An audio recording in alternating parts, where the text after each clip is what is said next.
Well, good afternoon and welcome to the 2021 CalPERS Board of Administration Member at Large Election Candidate Forum. This forum is being held virtually and is also being streamed live.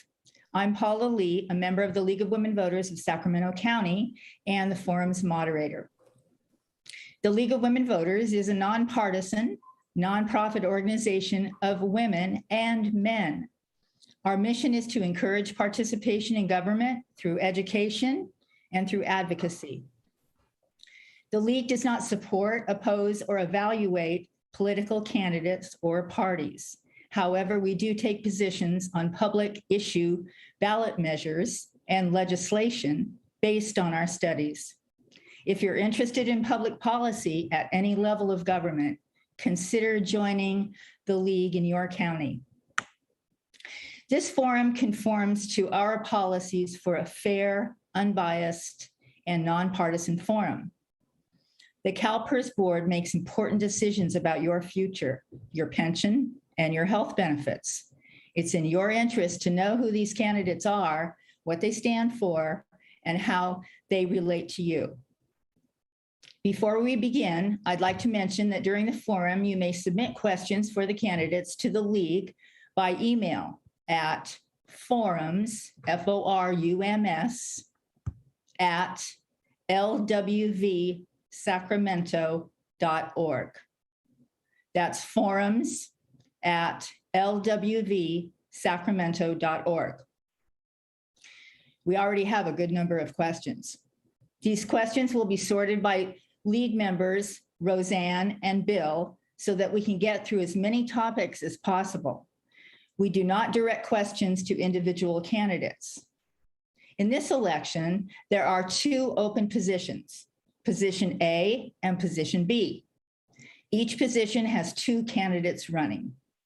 In position A, we have David Miller, the incumbent, and Tiffany Moran, the challenger.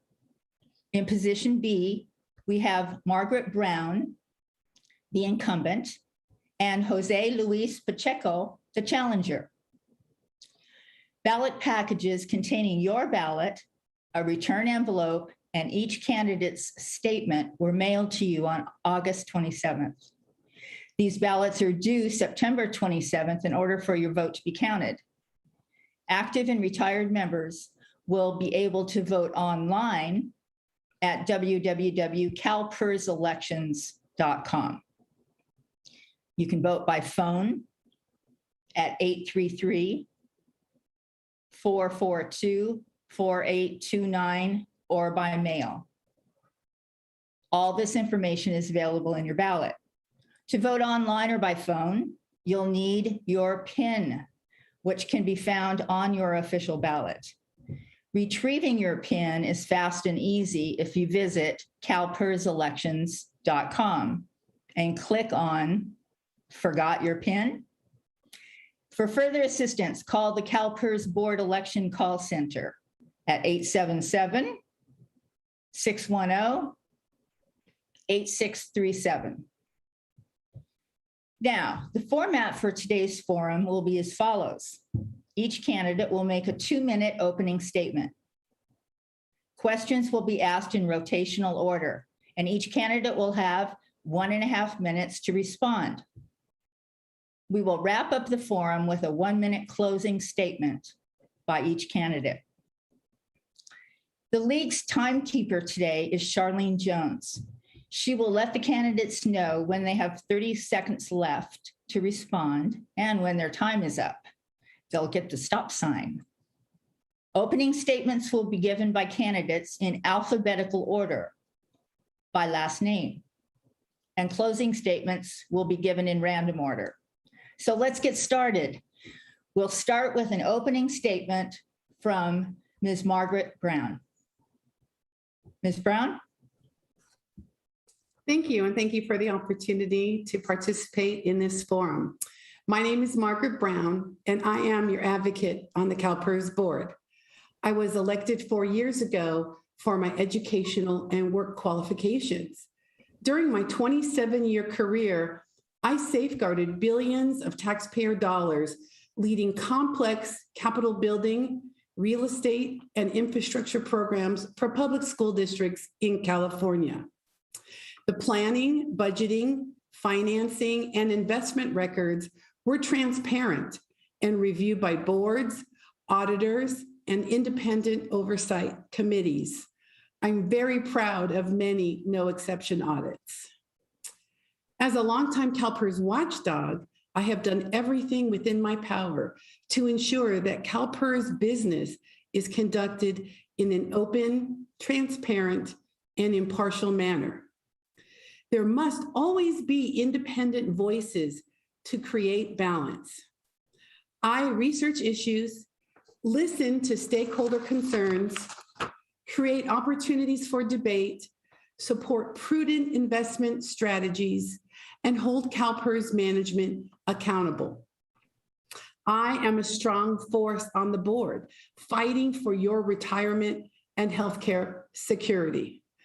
All my votes, decisions, and debates have been in that vein, fighting for our security. I am endorsed by the 3 largest retiree associations, the California State Retirees, the Retired Public Employee Association, and the California State University IRSA. I'm also endorsed by public safety organizations around the state, including PORAC and CAL FIRE. I have the courage and independence to make the right decisions for beneficiaries. Thank you. Mr. David Miller.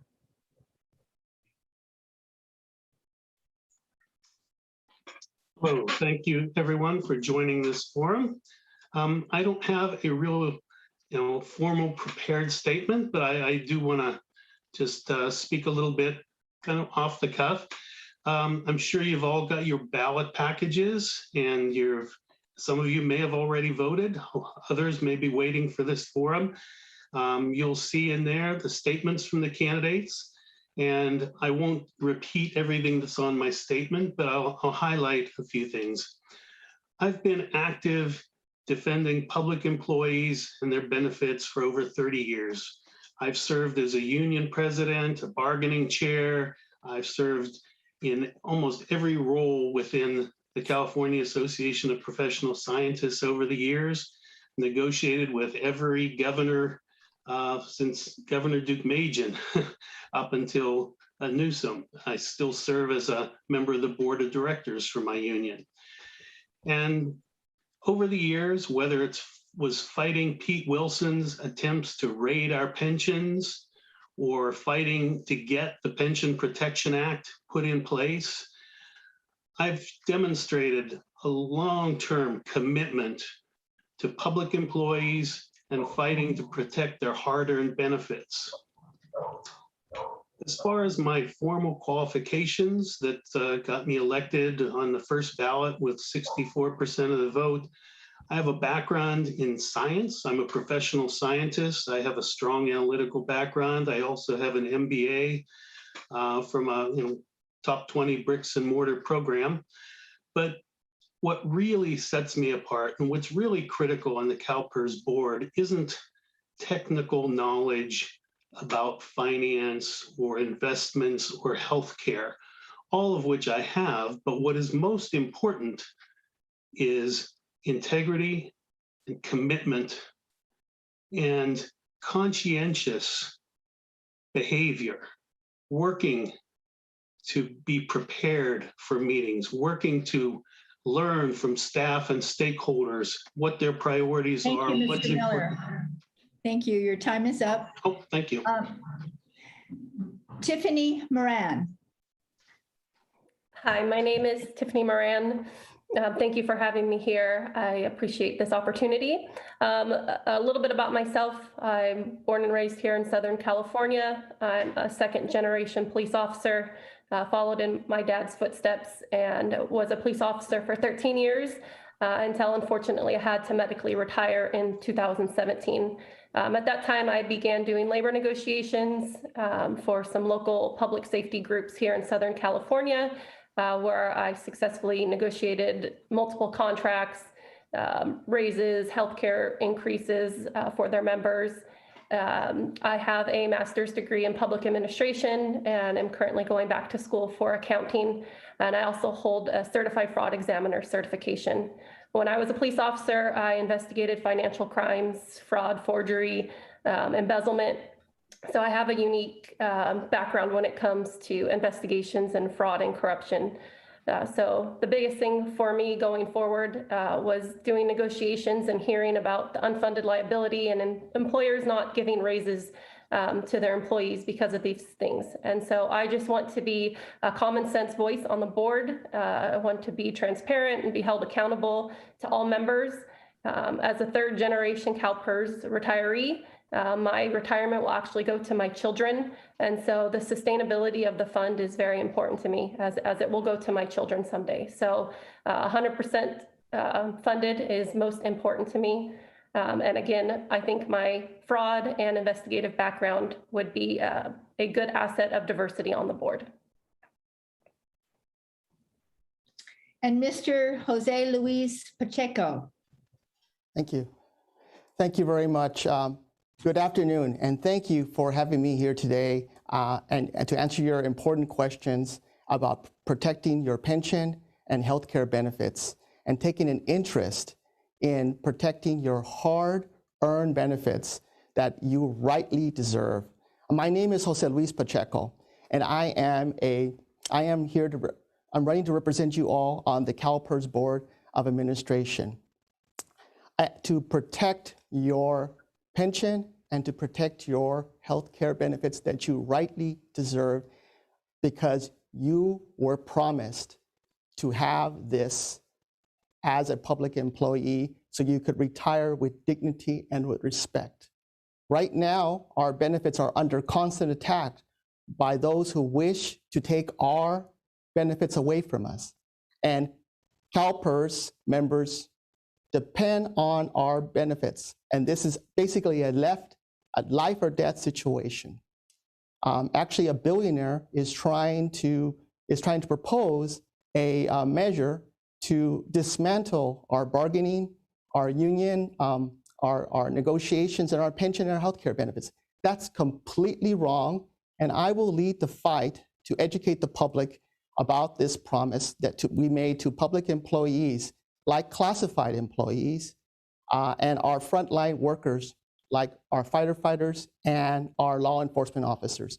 Let me tell you a little bit about myself. I'm an experienced fiduciary officer for the Santa Clara County Federal Credit Union. We protect nearly $1 billion in assets for nearly 51,000 credit union members, many of whom are CalPERS members. I'm also chapter president of the California School Employee Association, Chapter 363, where I negotiated and protected our members' retirements and healthcare benefits. Thank you very much for your time. Thank you. Thank you all for your opening statements. Now we'll move to the questions. And we'll begin the first question with Mr. Miller. We got many, many questions, let me say, on long-term care, but we've shortened it to one question. And while this is on everyone's mind, it's currently subject to settlement negotiations outside the control of the candidates. So something to consider. But the question is this, beginning with Mr. Miller. CalPERS established a long-term care insurance program in the 90s that has proven more difficult to maintain than expected at that time.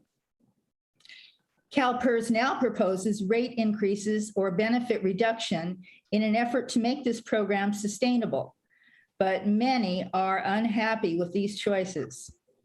A proposed class action settlement could provide an opportunity for a refund of premiums or an alternative long-term care policy.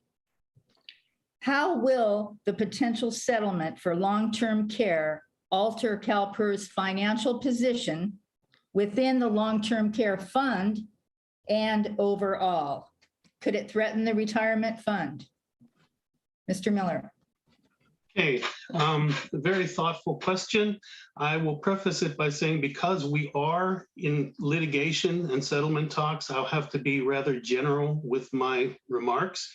That being said, this program has been a disaster for CalPERS members. It's been kind of a fiasco from early on. I've long been expressing my concerns long before I was on the board, and have been seen as something of a critic of CalPERS' approach. But at this point, the big challenge facing myself and the CalPERS board members in trying to address this in a way that is best serves our members is that it is a self-funded program. And so it doesn't impact CalPERS funds for our pension funds. And it's completely legally separate. And so any funding for it would have to come from the members who have signed on, or possibly from another source, like the legislature and governor could provide state funding, which is not likely or doubtful. And so the settlement would have to come out of that fund. And that fund, because it's a self-funded program, is subject to being managed fairly conservatively. So the returns are also somewhat challenging. But it does not threaten the retirement fund, the PERF, or any of our other retirement funds, but it does mean any settlement would come out of that fund.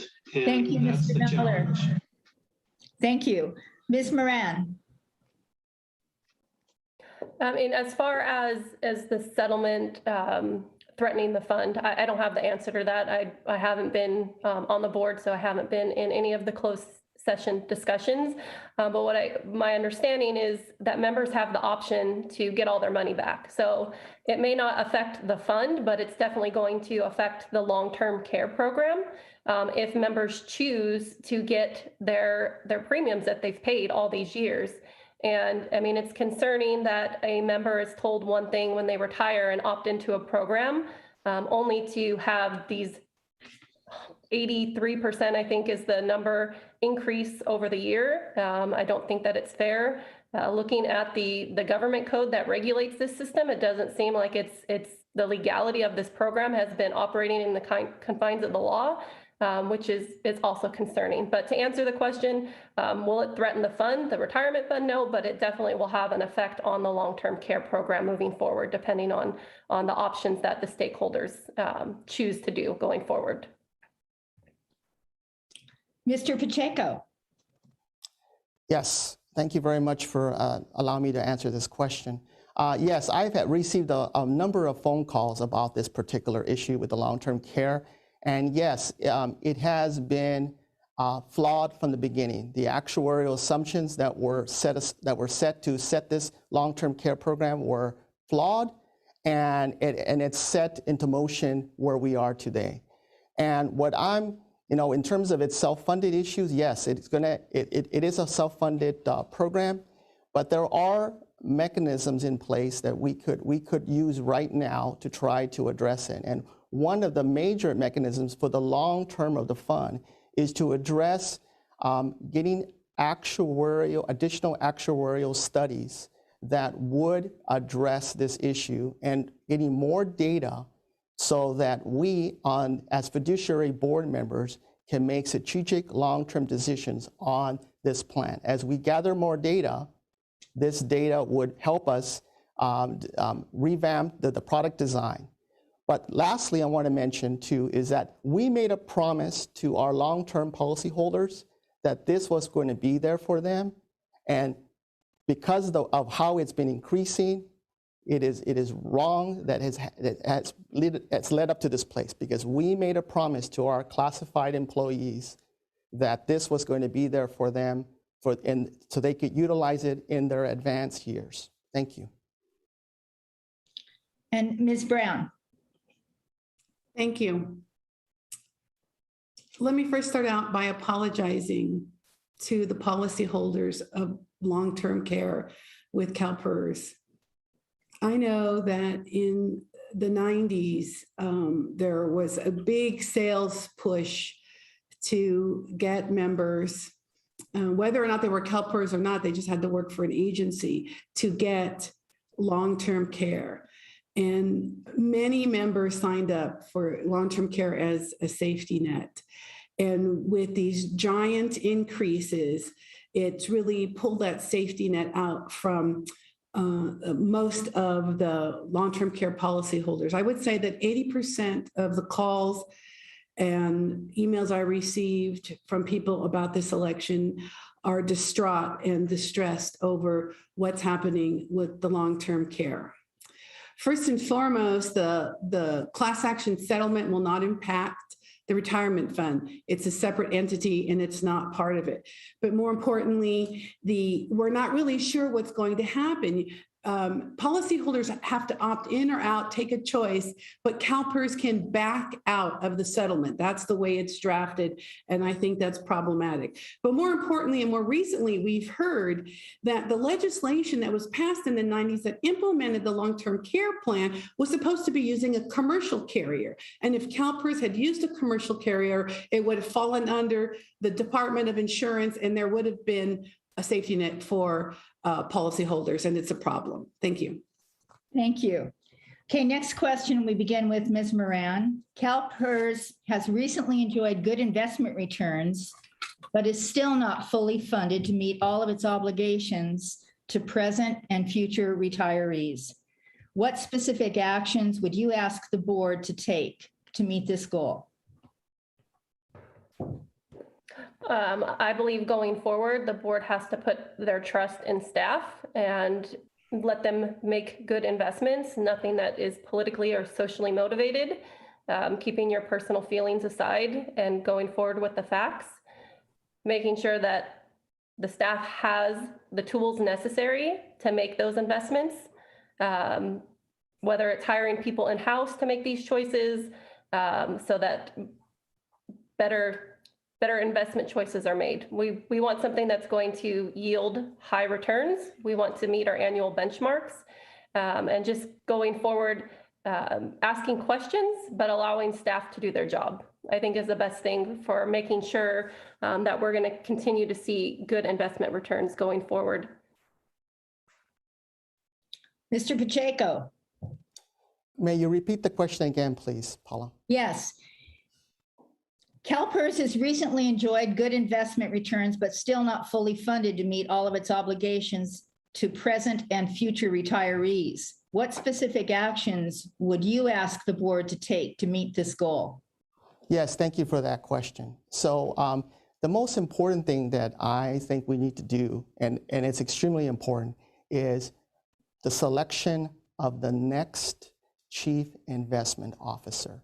We need someone there that that comprehends our investment philosophy, our risk tolerance, and is going to provide us the opportunity to manage the growth and the risks associated with the investment portfolio. We need someone that has the right skill set and qualifications that will help fund the fund to 100%. And that is the goal. Again, we promised our public employees that they would, when they retire, that the pension would be there for them during their golden years, so they can retire with dignity and with respect. And that is extremely important. That is the principles of why we're here. So we need to find a new chief investment officer who will provide us and who will align with our investment philosophy and with our risk tolerance. Thank you. Ms. Brown. Thank you. You know, when the CalPERS board first learned and the public learned of our good investment returns at 21%, it was very exciting, and I thank the staff for doing a great job. And of course, that is until you compare it to the rest of the large pension systems in the United States, and you find out that we are last. We are 6% behind CalSTRS, our neighbor across the river, and we are more than 10% behind UC Regents. So while I applaud the 21%, what I want to know is, where is the other 6%? Where did we fall down on the job? Is it in our asset mix? Is it because we have too high fees? I I'm one of those persons who've been pushing to bring more investments in-house. We pay over $1 billion to investment managers and consultants to manage our fees, to manage our funds, including fees and bonuses. If we brought those jobs in-house, like the Canadian pension systems have done, and CalSTRS has moved towards, we could save $500 million a year, and that money could go into the investment fund, and it would raise the percent funded, and we would get to 100% sooner. And I'm hopeful that our new CIO will do that job. Thank you. Mr. Miller.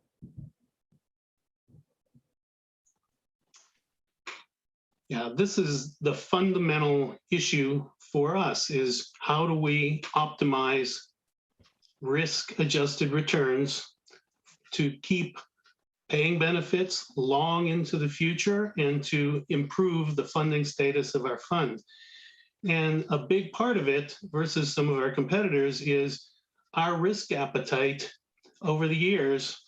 And we certainly like the upside of risk, but we don't like the downside, and they go together.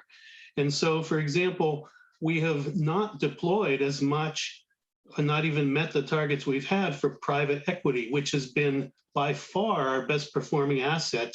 And again, almost doubled the performance of the total fund in this recent period of really exceptionally good returns.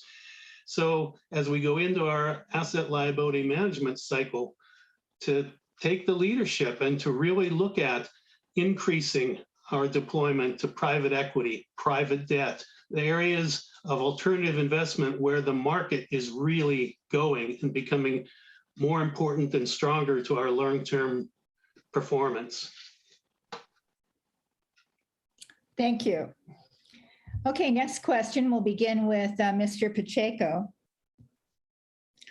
Given that the concern the public has, given the concern that the public may someday vote to eliminate defined benefit pensions and replace them with a defined contribution program, what specific policies and program modifications would you propose to the CalPERS board in an effort to persuade the voters that the defined benefit program should be retained? Thank you for that question. First of all, I would never advocate for the defined contribution plan. That is wrong, and that would never happen on my watch. For me, what we need to do is we need to educate the public and about the importance of the defined benefit plans, our pension, and explain to them the importance of the promise we made to our public employees. Because when they worked for a public agency or a municipality, county, state, K-12 or community college, we made a promise to them that when they worked for these agencies and these public entities, that when you retired, you would have your pension and you would have your health care benefits. And so you could have those in your golden years and retire with dignity and with respect. And that is the key. That is the key there.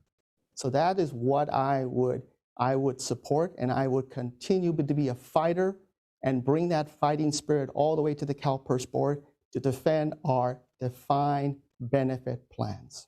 Thank you. Thank you. Ms. Brown. So I too am a strong advocate for defined benefit plans.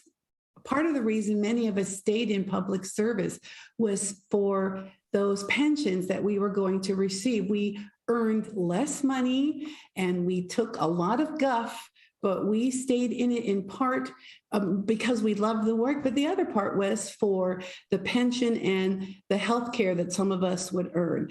And so I'm a strong advocate for defined benefit plans. But more importantly, I want to share a personal story, which is in 2018, my mother was diagnosed with Lewy body dementia. And I went to my two sisters and brother. We had a family meeting, and we were going to try to decide what could we do to help our mother. And we did not want to put her in a care facility.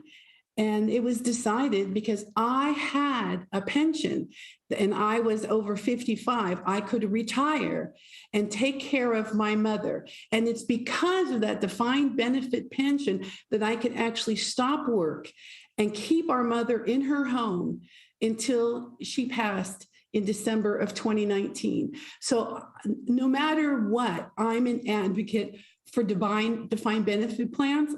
And more importantly, if we do a better job with our investments and we make sure that our investments are about facts and not feelings, we can convince the public that these benefits are important. Thank you. Mr. Miller? Yeah, I have been fighting to set the record straight on pensions versus these defined benefit schemes since early in the 90s. I was a founding member of Californians for Retirement Security. Back then it was Checkers and some other iterations, but we formed truth squads and we went out and we spoke in public and we to let the public know our pensions, our benefits are reasonable, they're modest, they've been hard-earned and are well-deserved, and we got to keep our promises, that pensions are the best way to provide public employee benefits, and they have been for over 100 years. They're sustainable. CalPERS right now, if we did not improve our funded status, would still be sustainable indefinitely.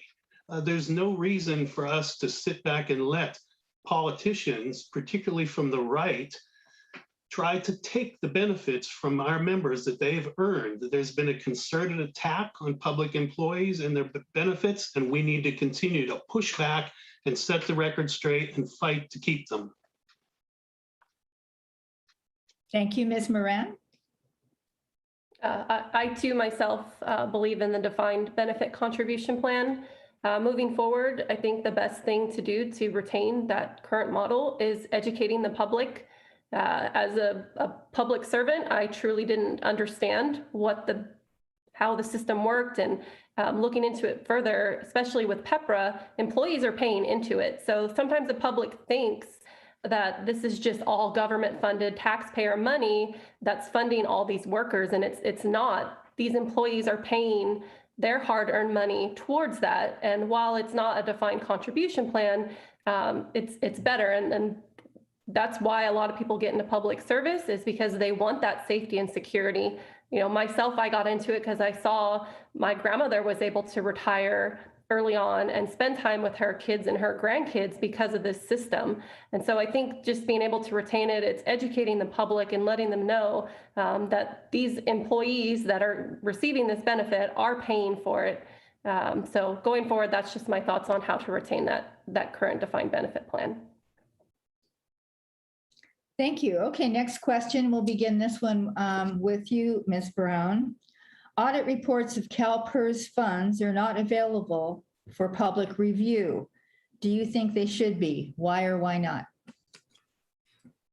Well, you couldn't have started with a better person. I, for the last 4 years, have been clamoring for the board to put the internal audits on the agenda. Currently, since 2016, the internal audits have been kept confidential, and therefore the board is generally not discussing the audits. And these audits talk about operational failures or problems that need to be repaired. And there's no way that this board, that the CalPERS board, can hold the staff accountable if we won't even discuss the audits. They are kept secret, and that is wrong. Now, I will tell you, I've been arguing for 4 years, and I'm going to get my first audit on the public agenda next week. And I am so thrilled that we're going to discuss how we did not collect, how we overpaid benefits, and how we're going to fix the collections for that process. But if we keep these audits about how we operate and how we run our business secret, we're never going to fix them. We need to hold staff accountable, and we need to review the issues that exist. Otherwise, we can't improve. Thank you. And Mr. Miller. Yeah, as former chair of the Risk and Audit Committee, I will say that every board member has access to the board's audits, internal, external audits. We have full access if you want to see the material, but there's a lot of material in these audits that, with guidance of our legal counsel, needs to be kept internal, needs to be kept closely held and discussed until the results of the mitigations for those things are done. There are some things that are really not appropriate for open sessions, and we keep things that are not appropriate for open sessions that could be detrimental if released, that could impact the internal work that we're doing to correct any deficiencies. And so I really defer to our process as it is well managed. And eventually, when things are cleared, they're reported in open session. They're dealt with in risk and audit and also in finance committee. And every board member has the opportunity to exercise oversight to their heart's delight. Ms. Moran? I absolutely do think that audits should be made public. This is money that the 1.9 million members have entrusted into CalPERS. And similar to my own personal money, I would like to know where it is being spent and how it is being spent. So I definitely feel that audit should be made public. Part of the Bagley-Keene Act requires that the public knows where their money is going. And so, to me, that is a simple and absolutely audit should be made public answer. And Mr. Pacheco. Thank you for that question. As a fiduciary CalPERS board member, I believe that all matters brought forth to the CalPERS Board of Administration should have a forum in open session, unless I am advised by legal counsel that those matters that are brought forth are deemed to be of closed session nature. These internal audits appear to be of a closed session nature. Because if they were released to the public, they may undermine the integrity of the investments and jeopardize the CalPERS Board of Administration's board members' fiduciary duty to not only meet, but also to exceed the target rate of return. Again, the promise we made to our members is that we are going to make sure that fund is going to be funded to 100%, and we're going to do it in the most transparent and open manner. Everything should be in open session unless advised by counsel that those materials need to be in closed session. Thank you. Thank you. Okay, next question. We will begin this one with Mr. Miller. What educational and other background experience, financial experience, do you bring to enhance the investment savvy of the board? Yeah, I will preface this with saying we have the most phenomenal staff on the planet. We've got fantastic staff. They are the experts. We are not there to micromanage them or substitute our financial expertise, however strong it may be.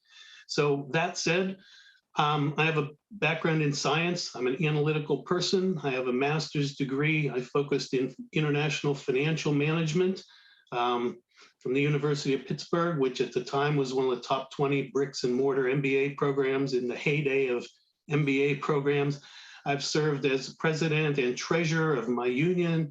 I have served in a number of other capacities that, including I've done a lot of work in the healthcare arena. I started my career out in healthcare, and I remain very active in healthcare as a master examiner for the National American Healthcare Association's quality program, assessing organizations top to bottom, financial, operational. I'm on the board of examiners for the California Award for Performance Excellence. Likewise, a state level program to help improve excellence in organizations across the entire spectrum of performance, from financial to operational.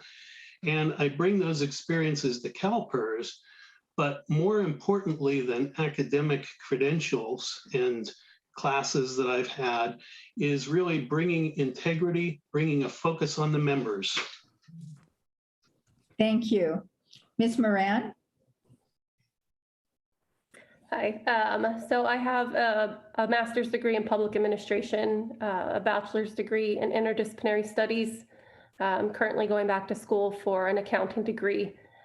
You have a background in fraud. I was a police detective and a certified fraud examiner. I've investigated multi-million-dollar losses from companies such as Dignity Health, and some local unions that had some fraud internally.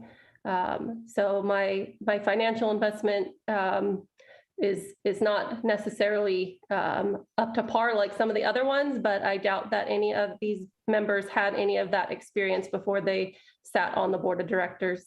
But my educational background, and more so my law enforcement background, I think just gives me the investigative knowledge to look into stuff and ask questions as a beneficiary, as a member, questions that I would want answered.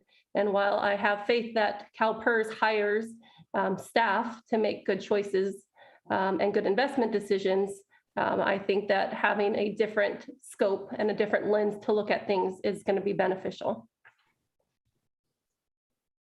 Thank you. Mr. Pacheco? May I repeat the question again, please? Yes. Let's see, where is it? What educational and financial background experience do you bring to enhance the investment savvy of the board? Thank you for that question, Paula. I am an experienced fiduciary officer on the board of directors for the Santa Clara County Federal Credit Union. I have a Bachelor's of Science degree in economics from Santa Clara University, as well as a professional certificate in advanced accounting proficiency from Santa Clara University, as well as a professional certificate in alternative investments from the Harvard School of Business. I also have another bachelor's degree in the biological sciences from California State University, East Bay.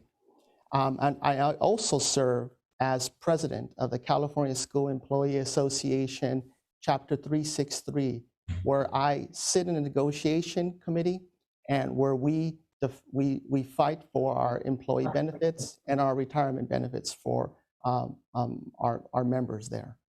All that experience provides me the educational as well as the board experience that I have at the credit union to provide oversight for the CalPERS organization. Thank you.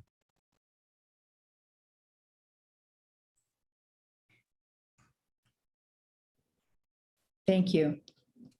Ms. Brown? Thank you. Well, I think investment savvy is important. What I think is more important is the ability to hold staff accountable, provide oversight, and then have the independence and courage to speak up when something is wrong, or when you disagree, or when you just have questions, and that we do that in public so that those debates and discussions are done in public when we talk about our investments. I have a 27-year career in accounting and finance, managing billions of dollars, up to $20 billion for capital programs throughout California. And when I joined the board, I needed more education. So I actually went back and took a program at the Wharton School on investment strategies and portfolio management. I have a certificate in that. And what that course did was show me that CalPERS wanting to invest in private debt and keeping a secret was a big problem. And I also took a certificate program through the Harvard Business School on alternative investments. And so while it's not my job to make investment decisions, it is my job to provide the oversight and accountability of our $480 billion in funds. And that's what my training and education has allowed me to do. By the way, I also have degrees in business administration and real estate and a degree from the University of California at Riverside. Go Highlanders. Thank you. Next question will begin with Ms. Moran. What investment strategies should CalPERS adopt related to climate warming and sustainability?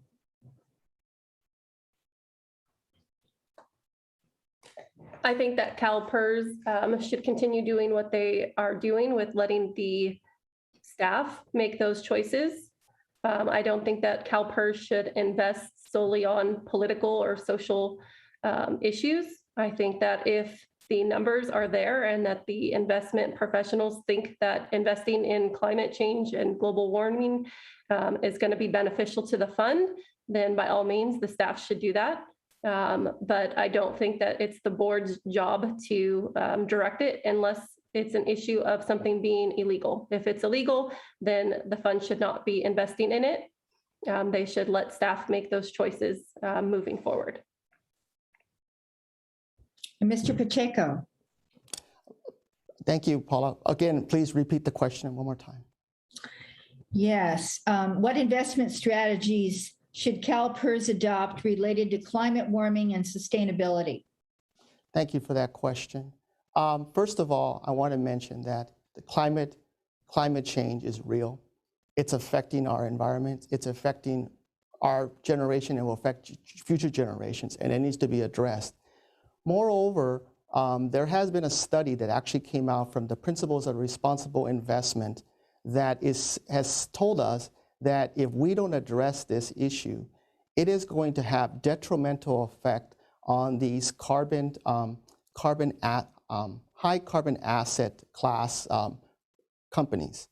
We have to, if we delay this, if we continue to delay the change, we're going to have more disorder, more disruption, and more abrupt policy responses that will likely to be the case. In this scenario, we are going to have real impact across the spectrum of our investment asset classes, and it will negatively affect the long-term value of our portfolio. We need to address it, and one way to address it is to mitigate that risk, and by setting up a sustainable investment framework so that our member retirement fund is secure and healthy in the long run. Again, we promised our members, our public employees, is going to be here for them when they retire. Thank you. Ms. Brown? Thank you. We currently have a board policy that believes in engagement, not divestment. And so despite the number of individuals that email us or come to board meetings or call in and ask us to abandon our investments in fossil fuels or in coal burning power plants, currently that is not the board's policy. It's to engage in these companies and try to get them to change their behaviors. The board has delegated investments to the staff, basically up to $2 billion. So the board actually sets the policy, and then the staff makes the best investments that will sustain the fund. And so I want to make sure that this is clear. We have a team inside the CalPERS investment office that is looking at climate and sustainable investments. But the good news is they are using facts and not feelings on how to determine what to invest in. And as a result, I think more of our sustainability investments are bringing in returns, because it does no good if we invest in companies that supposedly are going to help the environment and be sustainable, but then they fail to generate a return, or the companies fail altogether. So I appreciate the team and the way we are doing it now at CalPERS. Thank you. Mr. Miller? Yeah, I would echo some of that. CalPERS has been a leader in recognizing that climate change is real, that it has the potential to very drastically adversely impact some of our investments and our fund. We were at the start of establishing Climate Action 100. We're members of PRI. We're very active leaders in the institutional investment community.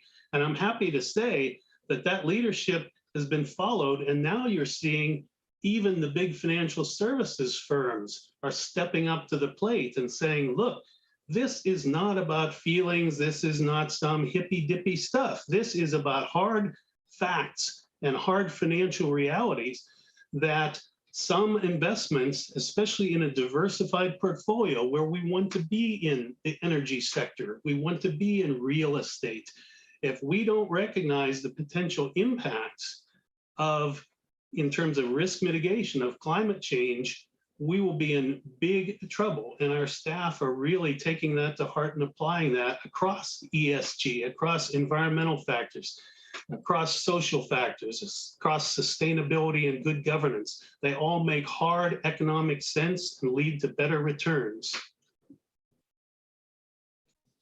Thank you. All right.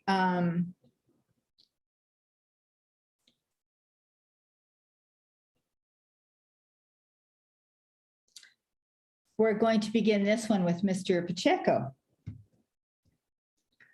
The CalPERS Board of Administration website cites a strong commitment to integrity and accountability. What actions would you propose to ensure that your constituents trust you and the board? Thank you for that question, Paula.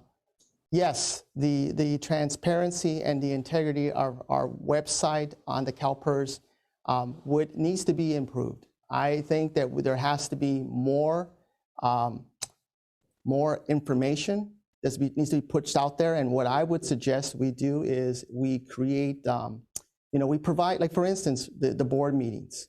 If the board meetings were in Spanish or in Vietnamese, it would provide more transparency and more integrity for the members to understand what is being stated.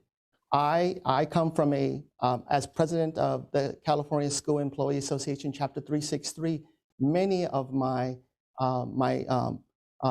employees, many of my members there and my colleagues there, coworkers, they speak Spanish, they speak Vietnamese. That is something that would be helpful to increase transparency, increase the integrity of our website, and would provide more opportunity for our members to participate and be engaged in the process. And I think that's super important. Thank you.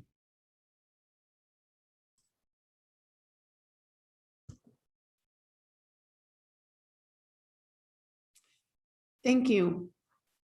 One way to increase integrity and accountability is to have more of the board's meetings done in open session.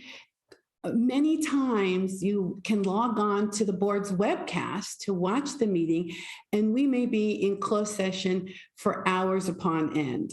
And while Bagley-Keene does permit certain exceptions for things to be in closed session, I'm going to say that at least half of the time that we spend in closed session, violates Bagley-Keene. We are getting that advice from our legal counsel, and I think it's wrong and needs to stop. I object many times to when issues are being discussed in closed session that should be done in open session. Going back to the audits that are kept secret, Mr. Pacheco talked about maybe those audits could be discussed in closed session. And of course, our legal counsel has advised us that it doesn't meet the exceptions for closed session. So the audits are not discussed in open or in closed, and we need to be more open and more transparent. We shouldn't be afraid of the public. This is how we're going to show them we're doing what is right and what is correct, by being transparent and open. And hopefully we will get there in my next 4 years. Thank you. Mr. Miller? Yeah, I think in terms of transparency, one of the things that I worked very hard on a particular work stream was to try to improve the material that we put together for our board meetings, to give both our board members and the public more comprehensive material, and more importantly, to include the options that were considered and some of the pros and cons for things, and to try to get this material out in time for both board members and the public to analyze it, find what they want to know that's not there in terms of questions they may have. It allows us as board members to go back to staff and get our questions answered. And if we need to coordinate with stakeholders to help them get their answers as well, that's a big step toward better transparency and better decision-making. I think that I and the vast majority of the CalPERS board do not feel like we're in a place to substitute our judgment about what legally can and can't go in closed session.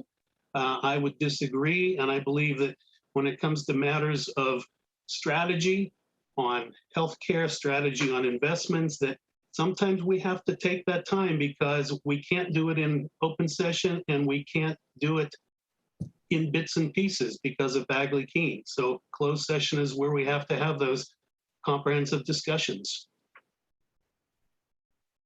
Thank you. Ms. Moran?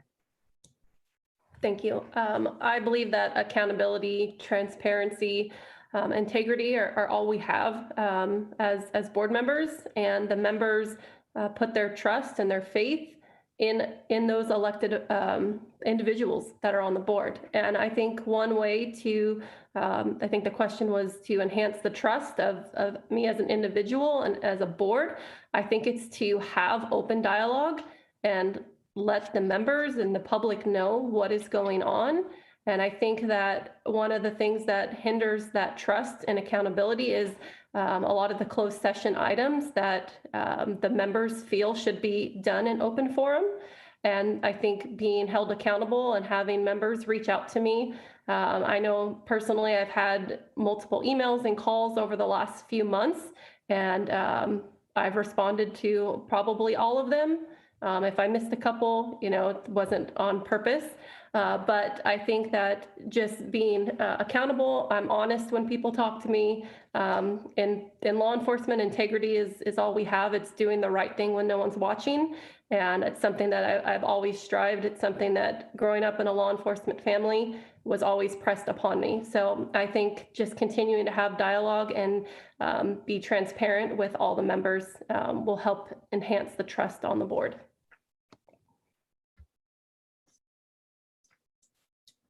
Thank you.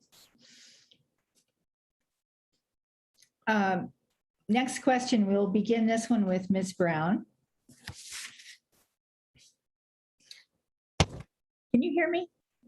Yes. Oh, okay. It's showing mute on my screen, but I can see here it's not. So, Ms. Brown, this year the CalPERS board sponsored Assembly Bill 386, which attempts to give the board access to proprietary information helpful to the board's due diligence, and thus its success in making investments that bring desired returns while still providing adequate public access to the information about how public funds are invested. While the bill failed this year, it may be considered again next year. Do you support this bill? Why or why not? Thank you. I've already partially answered that question on an earlier question about investment savvy. I do not support AB 386. That's a bill that would allow the staff to make loans to private companies. It would be private debt, and they would secure it with maybe it's the different types of assets or intellectual property. But the terms of the loan and the security would not be known, would not be open to the public. And there is too many opportunities for corruption when that information is secret, is kept secret.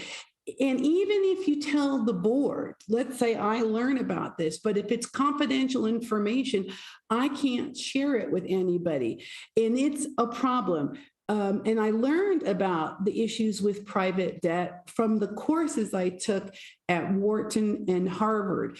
And so this isn't something I'm making up. There are a large number of academics who agree that private debt can be problematic and it can open Pandora's box. We've had problems with a CEO going to prison for taking bribes, and I really don't think we are ready to move in this direction at this time. So I would oppose any such bill coming up next term. Thank you. And Mr. Miller.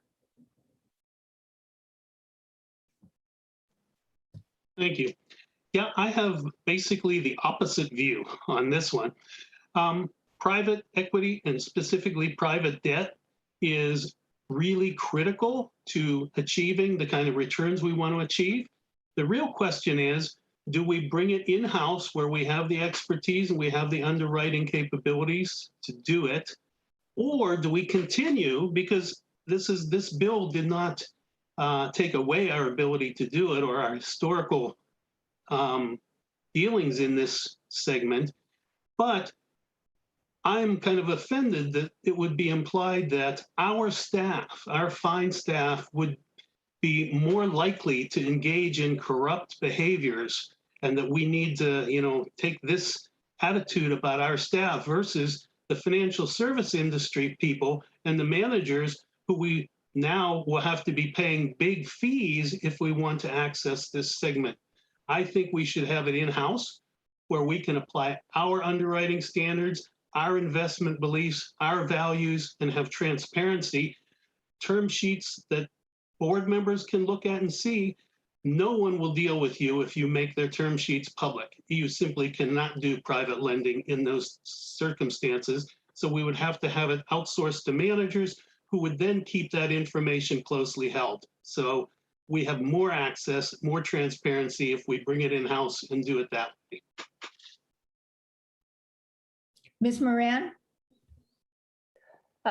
Probably not as well versed in this in AB 386 as I would like to be, but I'm a researcher by nature. I look into it, but my understanding of this bill is that it takes away the transparency. And I think from the previous questions that we've had on here, that's something that is important to the members.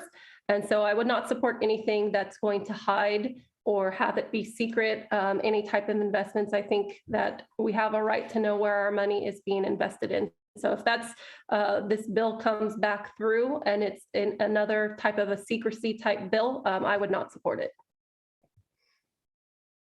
Mr. Pacheco? Thank you for that question.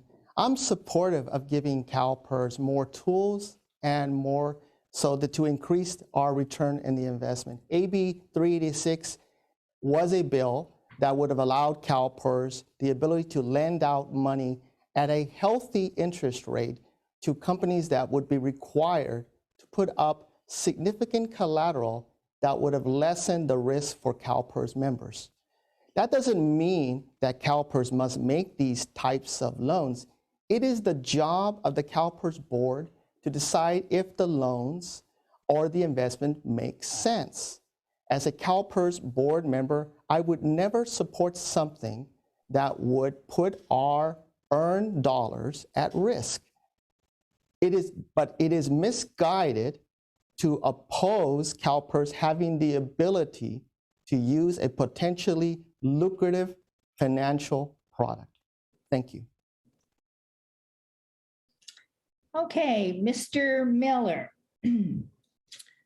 What measures should the CalPERS board take to address the serious consequences of counties, cities, and districts in jeopardy of default in meeting pension obligations for employees because of budget underfunding? Yeah. I'd say we need to continue to do the kind of work we've been doing with them to understand their situation and provide them with relief. We've done some work with reducing the immediate impact and the pain by adjusting the amortization schedules so that they don't have as much of a near-term impact. We've worked with them on helping to understand the actuarial analysis and develop kind of tailored approaches toward their needs.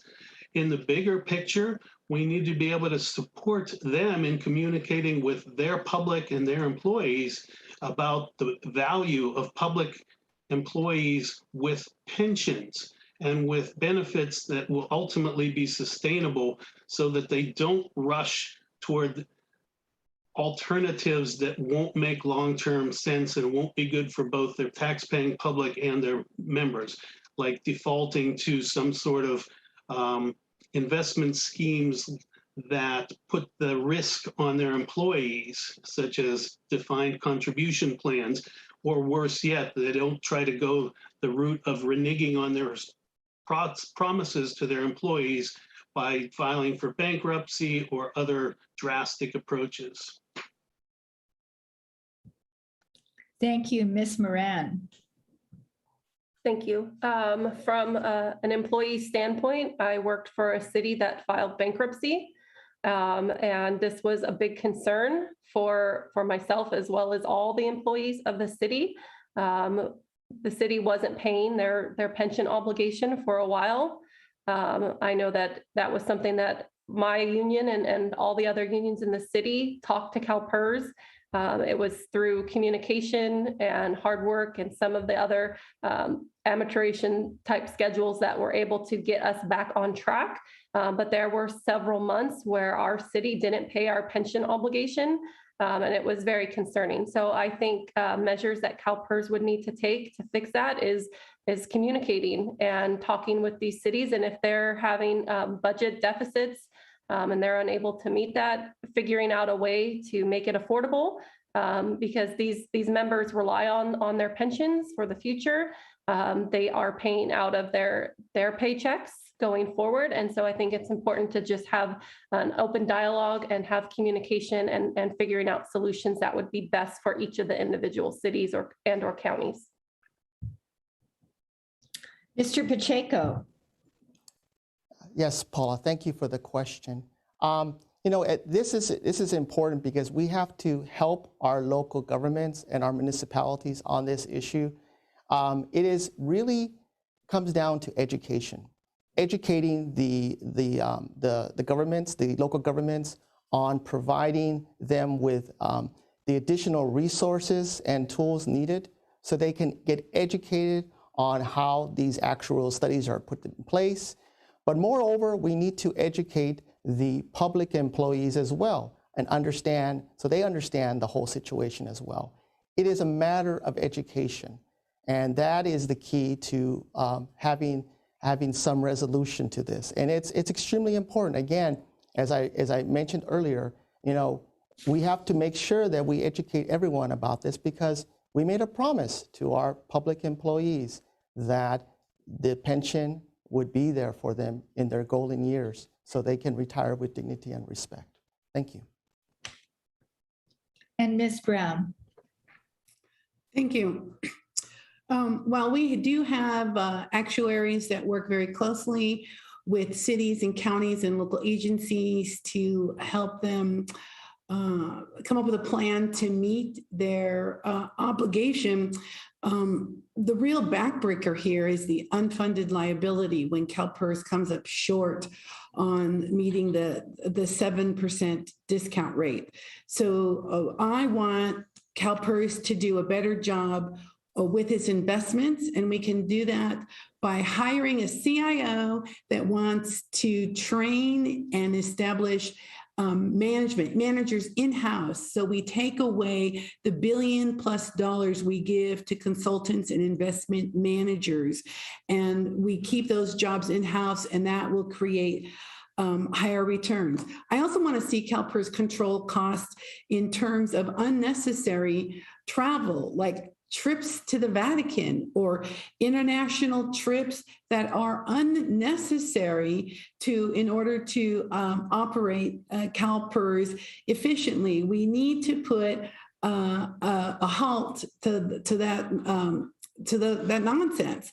The other thing, that more substantially, that I would just do immediately is I would eliminate the policy that has CalPERS lower the discount rate when we have a great return. This year we have 21%, so there's a policy that was adopted that says, so you lower the discount rate to 6.8. So now cities and counties and even Pepper employees have to pay more. That policy needs to be done away with. Thank you. Next round, we'll begin with Ms. Moran.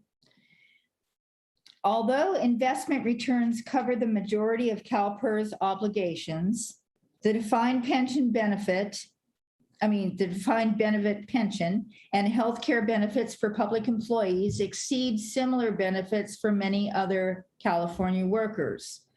What is your response to California taxpayers who question why they should pay for benefits that exceed what they themselves have as workers? And what would you do to improve efforts to audit and detect pension spiking? So I think the answer to the first one, in my opinion, is that these members work for these benefits. It's no different than paying into Social Security. Members are paying into these pensions. It's not something that they get just for showing up to work. It's a negotiated benefit. Especially Pepper employees are paying half of it. Even with Classic employees, I know my former agency, we actually negotiated to pay more than the employee share. We paid some of the employer share. And so I think it becomes, again, communicating with the public and educating them on what the pension system is and what actually the members that are in it are getting. And then what was the second half of the question? I'm sorry.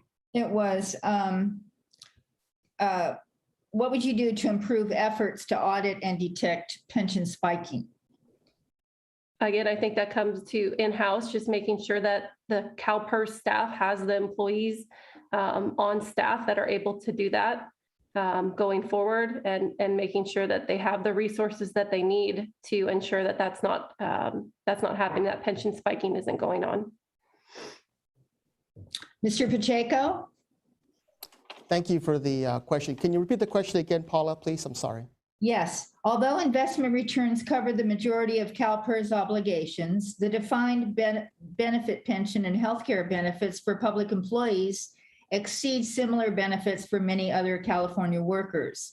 So what is your response to California taxpayers who question why they should pay for benefits that exceed what they themselves have as workers? And what would you do to improve efforts to audit and detect pension spiking? Yes, thank you very much, Paula, for that question. Again, I want to reemphasize the importance of this, this particular question. We have to educate the taxpayers on the importance of what public employees do. Many of our public employees are frontline workers. They are they are firefighters, they are police officers, they are teachers, they are paraeducators. I mean, there's a gamut of persons, and we have to educate the public on the importance of why these people are working in job classifications that pay modest wages, but they come here because they know that there's a pension, that they're going to have a pension because we promised them a pension. And this pension is going to help pay for their retirement in their golden years so that they can retire with dignity and with respect. And that's the key. We have to educate the public on that again and again. And I think people understand that. We want to have the firefighters. We want to have the police officers and the paraeducators. Thank you. Ms. Brown. Thank you. I'd like to start off by saying that for decades, I made less money than my colleagues doing similar work in the private sector.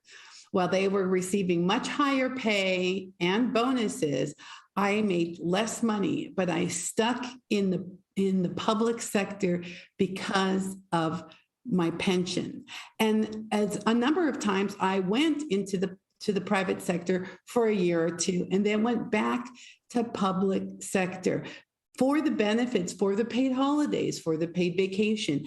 That was a part of the strategy. So we have paid for these benefits we have earned because we received lower salaries.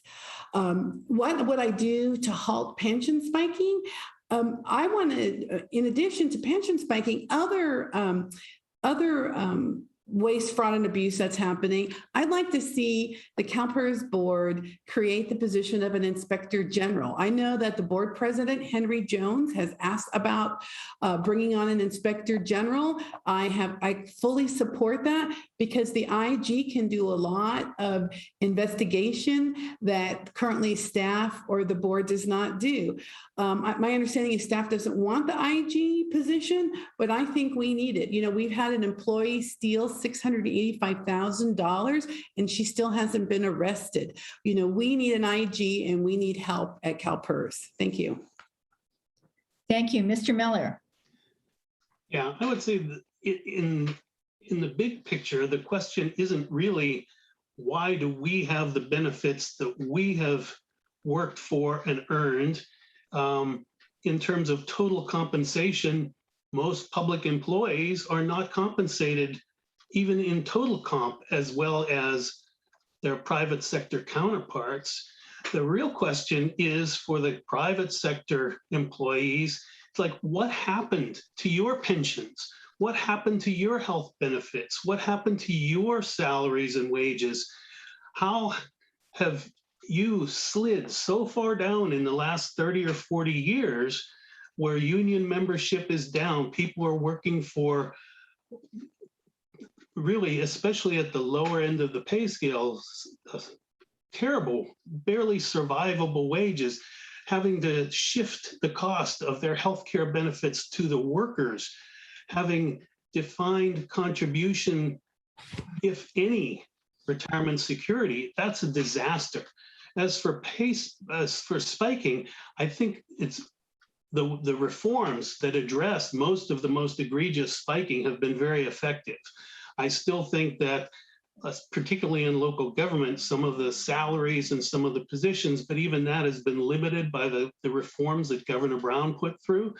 And so I think the fraud, abuse, spiking, that's all more rhetoric from the right that's anti-public employees than a reality in terms of a significant impact. Thank you, Mr. Miller. This is the final question before we move to closing remarks. And I know it's a big one, but try to answer it as quickly as you can so we can get this is a good one, and I want to make sure we get it in. If elected, and we're beginning with Mr. Pacheco now, if elected, what are your two top priorities for change? And what specific programs would be needed to accomplish those two changes? Thank you very much, Paula, for that question. My first two top priorities would be we need to make sure that we fund the fund to 100% as soon as possible. We have to meet and exceed the target rate of return. And we have to do that in an open and transparent manner, but not with any excess risk-taking, as well as manage the costs and fees associated with those investment portfolio in that.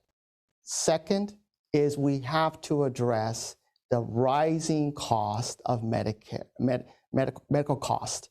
That is extremely important. A lot of our retirees and active members depend on their medical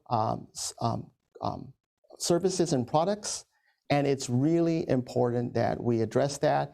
And what we need to do is we need to apply the buying power of CalPERS to manage those costs, at the same time maintain the high quality care that these members have enjoyed.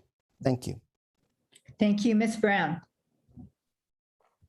Thank you. My top two priorities would be to hire a chief investment officer that wants to build skills in-house, to build investment managers in-house so we can stop the cycle of top-tier executives in our investment team coming here for 5 years, giving billions of dollars to the private sector, and then they leave and go to work for them.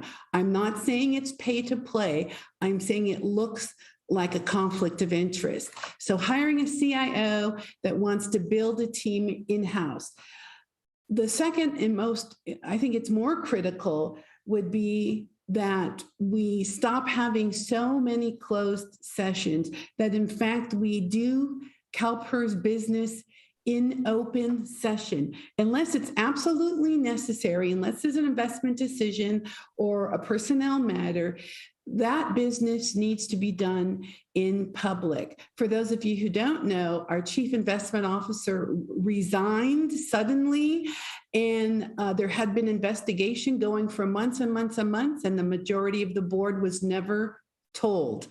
And when we finally did have the discussion about it, it was in closed session, and I believe that it was done illegally in closed session. So we need to conduct CalPERS business in open so that we can let the public know what we're doing. That's how we protect defined benefit pensions. Thank you. Ms. Moran? Mr. Miller is next, sorry.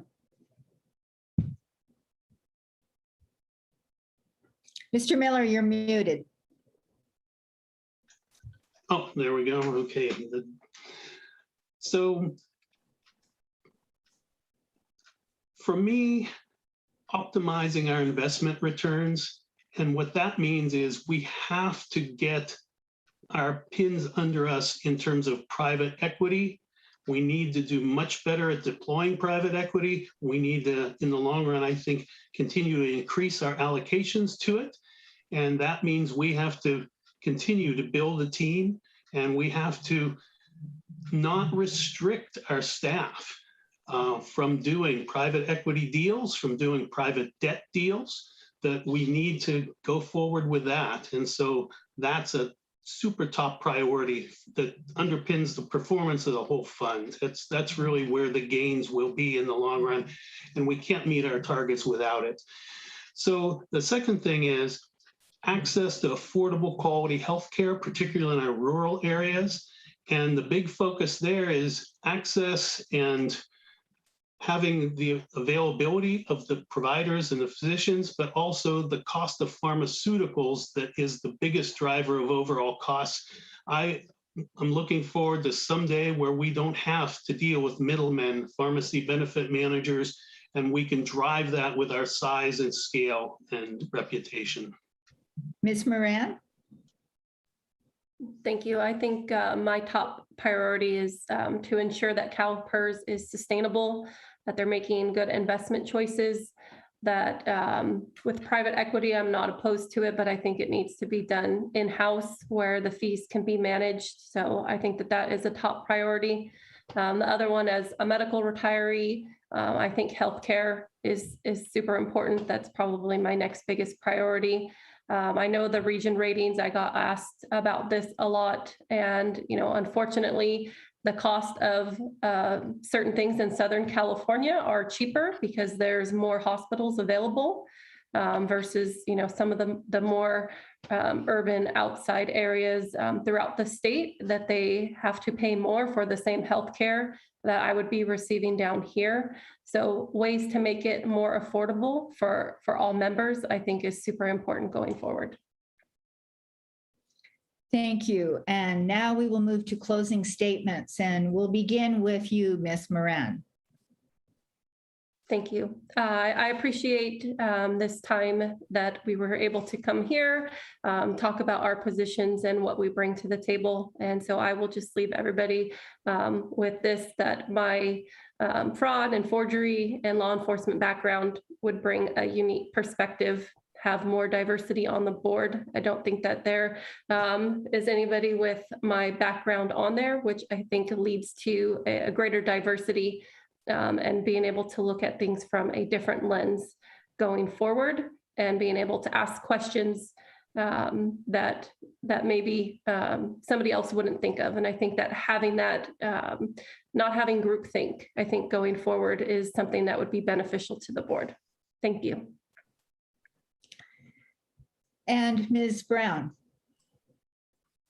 Thank you.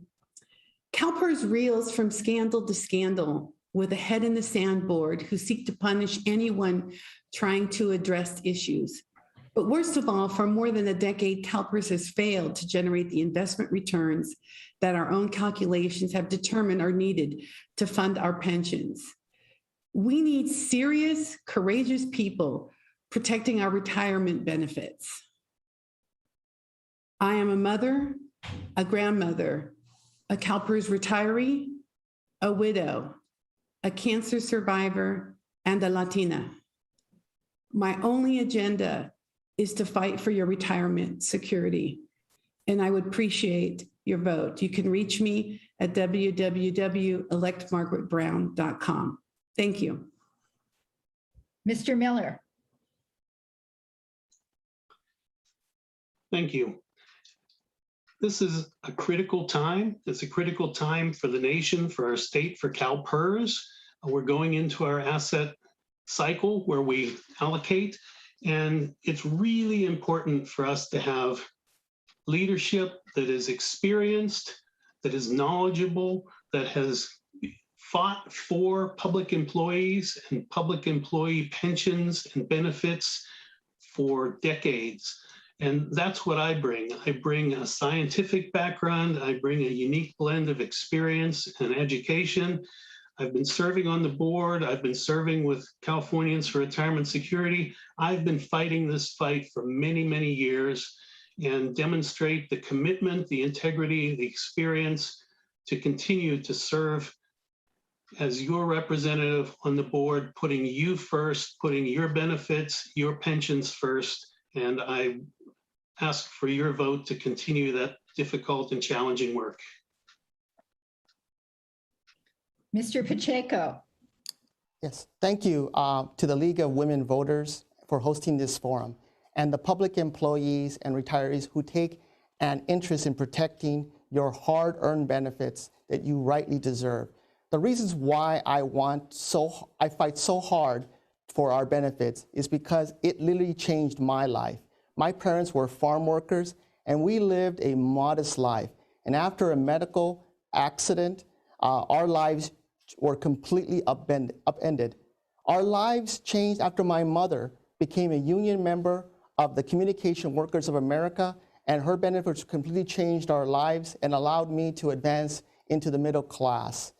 will fight for our benefits because I've seen how it's changed our lives, and I would like to thank the public employees and organizations who have endorsed my campaign, the same organizations who will be on the front lines should anyone try to take away our rightfully earned benefits. And I hope to earn your vote. Thank you so much. And that concludes our forum. Candidates, thank you very much for participating. And League of Women Voters volunteers and CalPERS team members who made this forum possible, thank you too. And to our audience, thank you for attending and being a more informed voter in this election. A recording will be available on the CalPERS website for those who might have missed this forum.